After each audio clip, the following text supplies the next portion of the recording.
Bom dia, boa tarde, boa noite, good morning, good afternoon or good night. Queridos alunos do terceiro ano, gravei esse vídeo com o objetivo exclusivo de corrigir as questões dos trabalhos tanto de literatura quanto do de inglês, que valiam 15 pontos, que a maioria de vocês fez, que a maioria de vocês foi bem. O de literatura em especial, um pouco menos, o de inglês acho que a maioria conseguiu fazer bem. Então, eu vou ficar ainda mais tempo no de literatura. Ok? Tudo bem com vocês? Tudo ótimo nessa quarentena? Vocês vão se imunizando, se alimentando? Espero que sim. Vamos lá. Gente, a primeira questão. Primeira questão, acho que umas duas pessoas acertou, da 301 e da 302. Contando ambas. Eu não sei o que aconteceu com ela, que eu não sei se todo mundo colou da mesma pessoa, mas não é a alternativa B. Por que todo mundo colocou a alternativa B? A correta é a alternativa C, de cachorro, de coronavírus. Vamos lá, vamos ler o poema, o trecho do poema O Lutador, do Drummond, juntos. O trecho diz assim: lutar com palavras é a luta mais vã. Entretanto lutamos, mal rompe amanhã.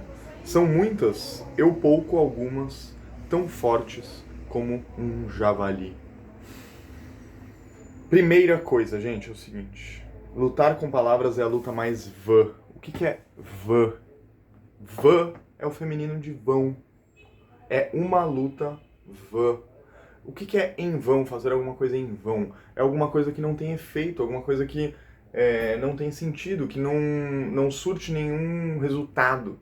Então, por exemplo, eu fui ao mercado em vão, pois lá não tinham batatas.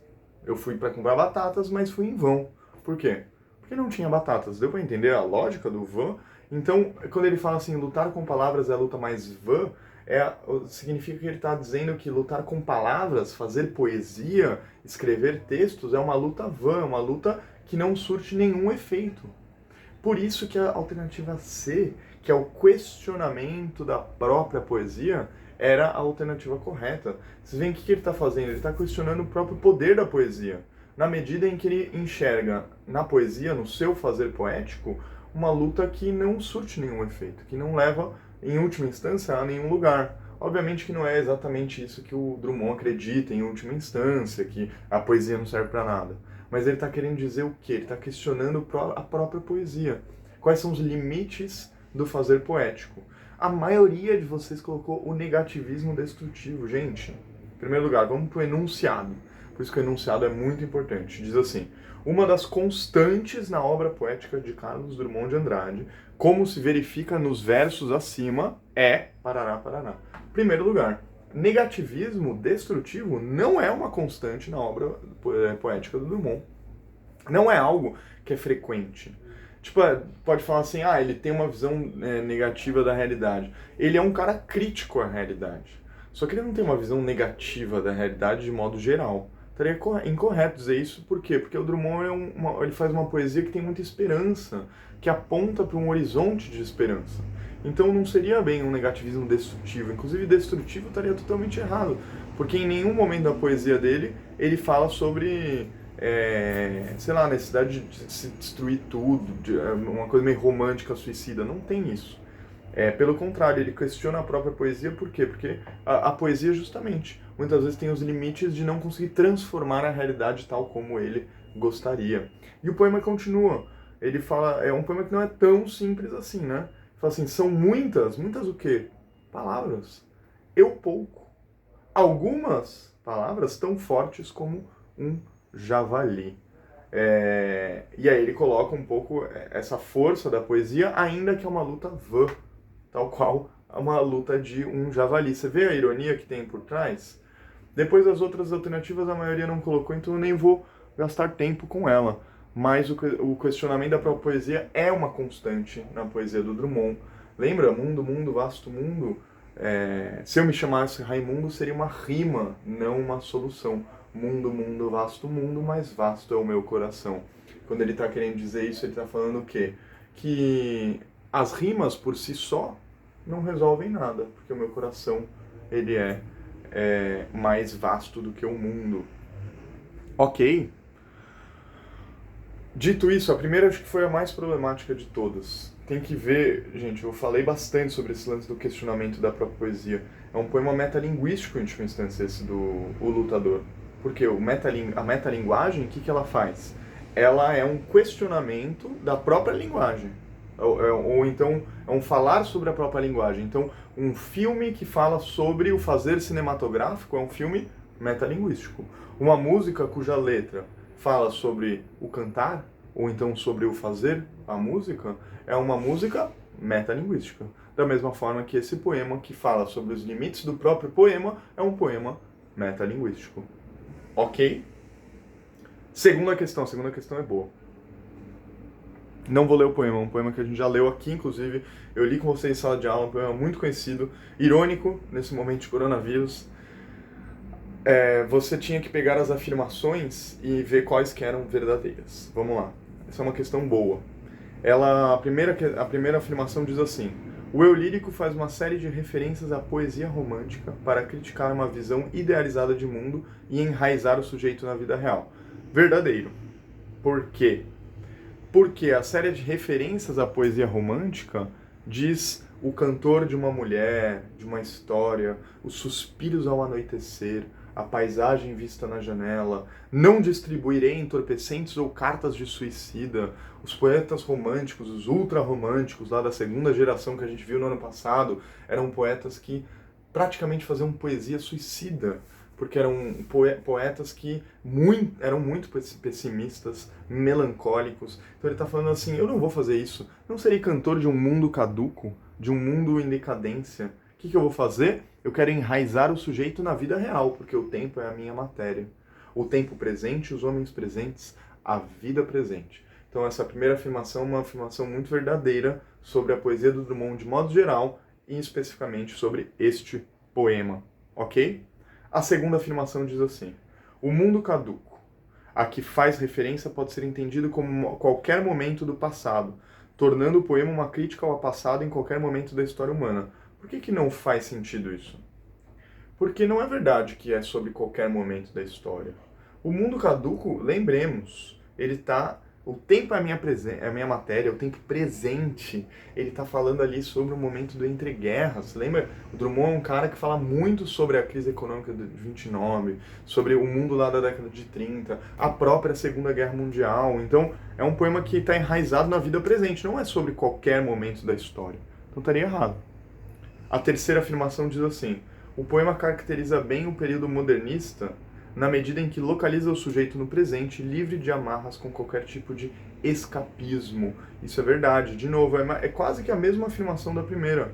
Ele está livre de amarras com qualquer tipo de escapismo. O escapismo é uma válvula de escape, que nem os poetas românticos tinham. Por exemplo, você escapar do mundo nas drogas, na bebida, ou então no próprio amor, ou então na morte. Os poetas românticos faziam isso, olhavam para a realidade, se deparavam com ela, não gostavam e tentavam negá-la, tentavam escapar dela. O Drummond não, ele olha de frente para a realidade e fala, eu vou encarar ela. Por quê? Porque o tempo é a minha matéria, o tempo presente, os homens presentes, a vida presente, ok? E a quarta, não fazia muito sentido, né? A imagem das mãos dadas foi criada para simbolizar um mundo onde o indivíduo se sobrepõe ao coletivo? Não, não é mãos dadas assim, certo? Eu com eu. É mãos dadas com o outro. Essa é a imagem que está sendo criada no poema. Por isso que a alternativa correta seria a dedidado. Gente, a terceira teve muito problema. Porque de fato eu reli depois ela com calma, eu decidi anular ela para não ter grandes questões. Porque teve muitas alternativas diferentes e na verdade mesmo, a C estava correta, a D de dado também estava correta, a B poderia ser, a E também poderia ser, só a A que realmente não poderia ser, então eu decidi anular essa questão, ok?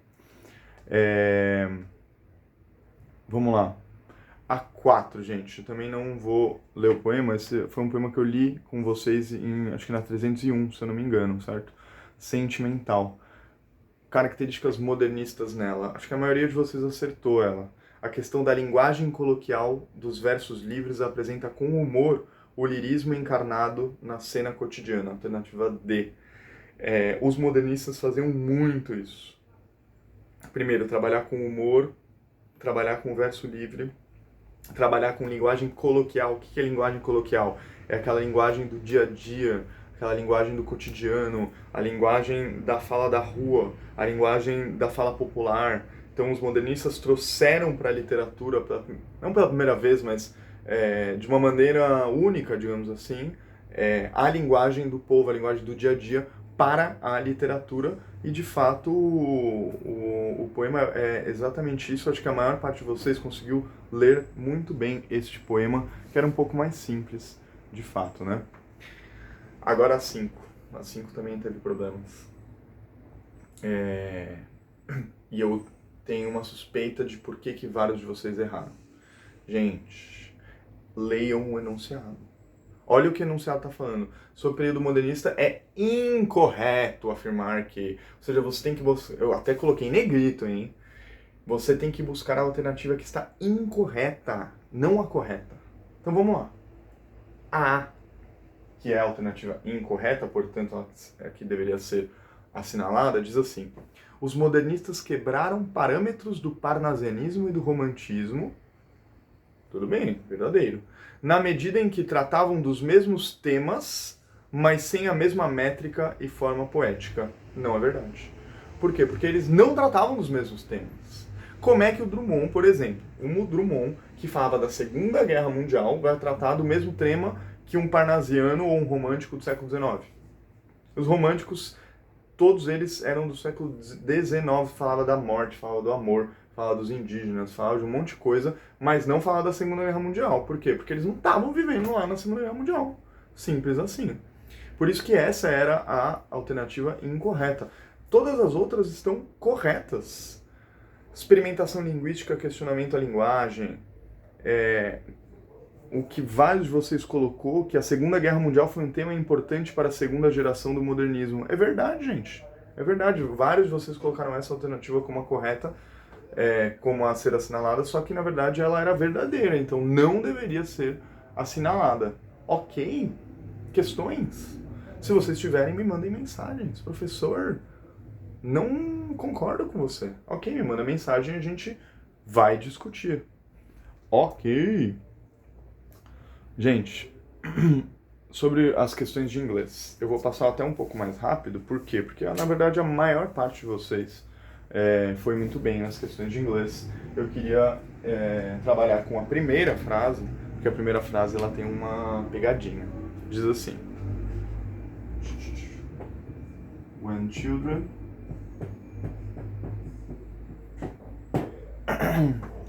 watch TV,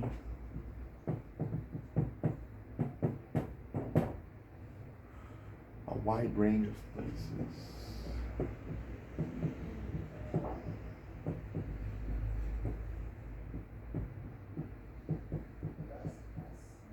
Places, people, and information.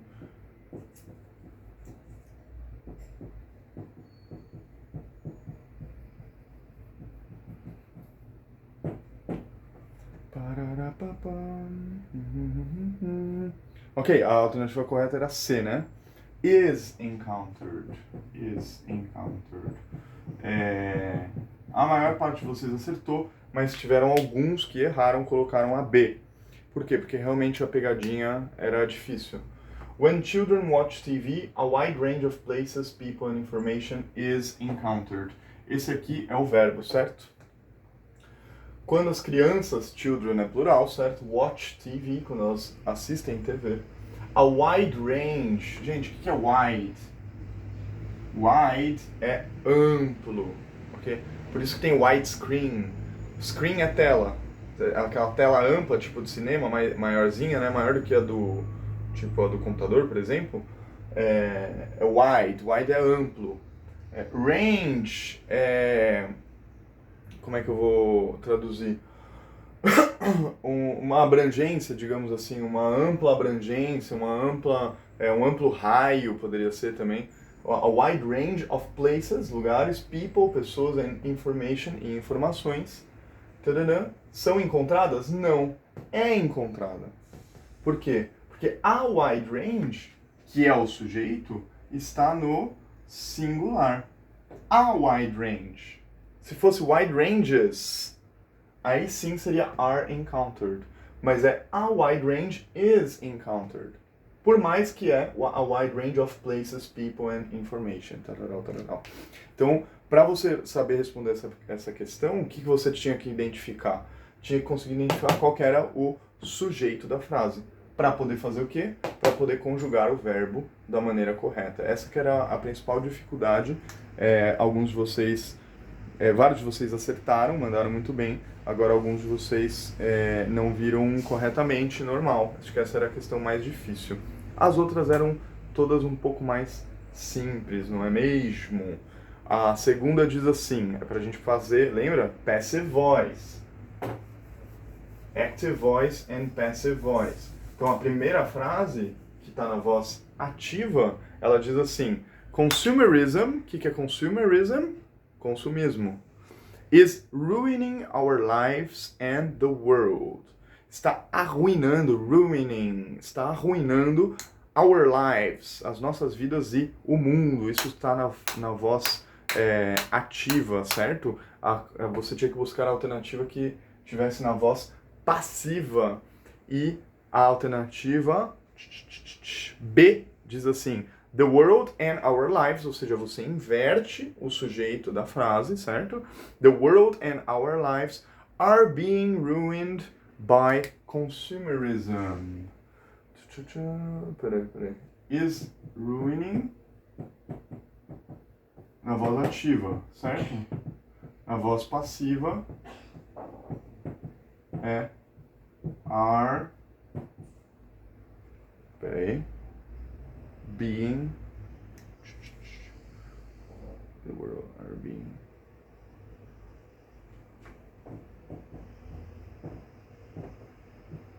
are being ruined. Por que are being ruined? Por quê? Porque na voz ativa a gente tem o present continuous. Então a gente tem que buscar primeiro o verb to be no mesmo tempo verbal, depois a gente pega o verbo principal e coloca ele no particípio passado. Eu acho que essa não teve nenhuma grande questão. Está sendo, né? Então por isso que precisava do are being, estão sendo. O mundo e as nossas vidas estão sendo arruinados pelo by consumerism, right? Essa não teve grandes questões. A 3 também não, a 3 era uma questão de interpretação. Aliás, a 4 era de interpretação, mas a 3 também era de voz ativa e voz passiva. Eu quero não corrigir ela, mas só pegar algumas palavras, porque a frase da 3 diz assim: We have opened our doors to people from our former colonies. We have opened our doors to people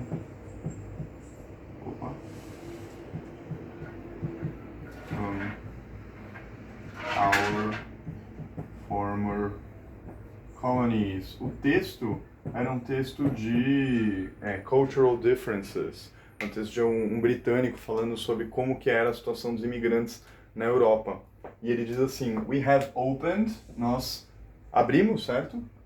Present perfect.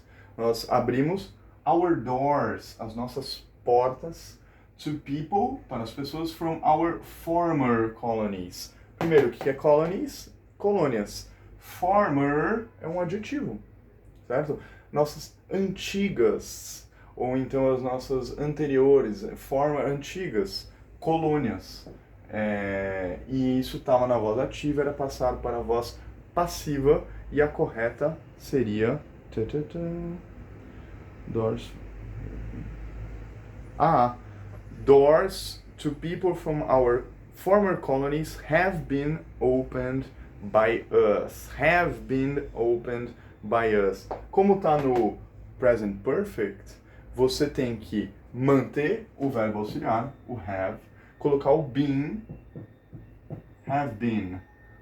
opened, e aí manter o participo passado. Tá naquela tabelinha que tem no livro, que eu passei para vocês, que eu trabalhei com vocês em sala de aula.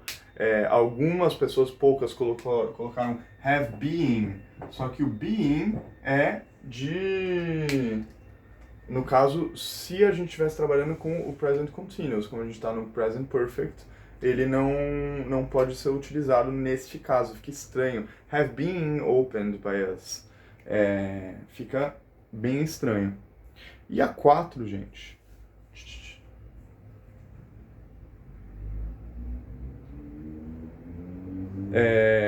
A 4, a maior parte das alternativas ela era até meio bizarra para quem conseguiu ler o texto com calma, né?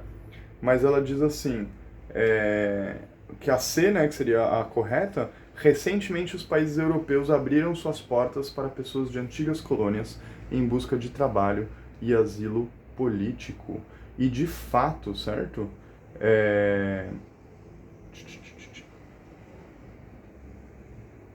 Vou pegar aqui no texto. Ali no segundo parágrafo, na metade do segundo parágrafo, se vocês forem olhar, está escrito assim: More recently, recentemente, we have opened our doors to people from our former colonies seeking jobs. Seeking é em busca, buscando. Jobs são trabalhos. Refugees seeking political asylum. Primeiro, o que é refugees? O que são refugees? Já ouviram essa palavra antes? Está muito em voga nos dias de hoje. Refugee. A refugee é um refugiado, alguém que saiu do seu país para em busca de emprego, em busca de uma nova vida. Então, refugee seeking political asylum. Isso é uma outra palavra também não tão usada assim no vocabulário cotidiano, mas uma palavra conhecida. Asylum significa asilo. Asilo em que sentido? No sentido de asilo político, por exemplo, quando alguém sai de algum país fugindo para outro, ele busca asilo político, um local onde ele possa se proteger, certo? Por isso que a alternativa correta da 4 era a C. Ok? Gente, a 5 e a 6. As duas últimas. Também acho que não teve nenhum problema. A 5, the magazine is being read by me. Isso é importante colocar. O verbo to read, ele se pronuncia assim, read. I read a book. I read books. I read magazines, ok? Quando a gente usa ele no passado ou no particípio passado, a pronúncia muda e fica read. I read a book. Que nem a cor vermelha, red. I read some magazines. Eu li um livro. Eu li algumas revistas. Então a voz passiva de I'm reading the magazine é the magazine is being read by me. Ou seja, alternativa A. Ok? Dúvidas? Se tiverem dúvidas, me mandem. Eu estou pensando em criar um fórum lá, para a gente poder tirar dúvidas em comum com as turmas, ok? E a última, qual a forma passiva da frase He has made everything beautiful in its time. Ele fez, certo? He has made é present perfect. É o equivalente ao nosso passado. Ele fez tudo de maneira bonita, ele fez tudo lindo em seu tempo, in its time, ok? E a alternativa correta seria a D. In its time, everything beautiful has been made by him. De novo, he has made, has been made, ok? O been, de novo, aparecendo aqui no caso de passar a voz ativa para a voz passiva, quando a gente tem verbos no present perfect, ok? Isso também tudo está na tabela. Espero que vocês tenham consultado a tabela para fazer as questões e não colado elas, ok? Mas de maneira geral, a maior parte de vocês foi muito bem nos exercícios de inglês, só nos de literatura que teve alguns problemas. Espero que essa aula tenha servido para poder corrigir os exercícios e qualquer questão, qualquer questionamento, me mandem por mensagem. E é isso. Gente, se cuidem, se imunizem, se alimentem. Não saiam de casa a não ser que seja pelo estritamente necessário. Sugestões, críticas, me mandem também. E por enquanto ficamos por isso. Um grande abraço para todos. Espero poder encontrá-los em breve. Não sei se será em breve, muito provavelmente não tanto assim, né? Mas ainda esse ano a gente vai estar de volta juntos, ok? Um beijo, um abraço e tchau!